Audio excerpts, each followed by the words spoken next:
এখন আসলে কিভাবে আপনার সময় কাটছে শুরুতে সেটাই জানতে চাই। অবসর সময় উপভোগ করছেন নাকি আগের ব্যস্ততার জীবনে আবার ফিরে গেছেন?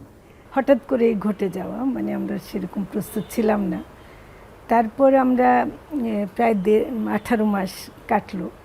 সেটা একটা ঘোরের মধ্যেই যেন চলে গেছিলো, যে মানে কাজের পর কাজ হচ্ছিল। আর একটা জিনিস তো মাথায় রাখতেই হবে যে একটা এত বড় একটা অভ্যুত্থানের পরে এবং অনেক কিছু তো খারাপ অবস্থা ছিল।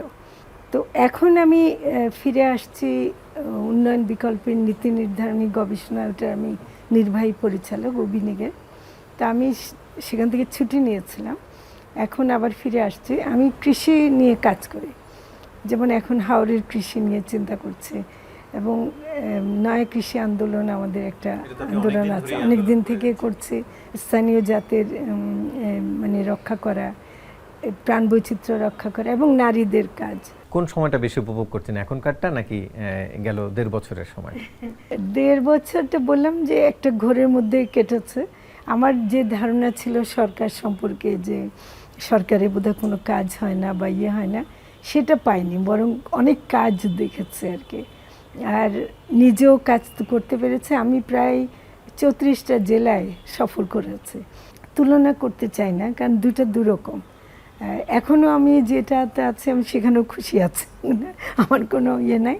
তবে একটু লেখালেখি করতে পারছি, এটা আমার মানে ওই সময় হয়ে উঠছিল না। একটু পেছন দিক থেকে যদি শুরু করি, যে আপনি বলছিলেন যে চিন্তা করেননি এরকম দায়িত্বে আপনি আসবেন, তো সেই দায়িত্বের শুরুটা কোত্থেকে হলো? এটা হঠাৎ করে 6 তারিখে আমাকে কয়েকজন বললেন, মানে নেতৃস্থানীয়রা, যে ওরা যে তালিকা করেছে সরকারের, সেখানে আমার নাম তারা দিয়েছে আর কি। তা আমি প্রথমে রাজি হইনি, এই জন্যে যে আমি তো ভিন্ন ধরনের কাজ করি। কিন্তু পরে আবার শুনলাম যে অধ্যাপক মোহাম্মদ ইউনূস, ডক্টর মোহাম্মদ ইউনূস, উনিও যে তালিকায় যাদের নাম ছিল সেখানেও আছে, ফলে আমি আর না করিনি আর কি।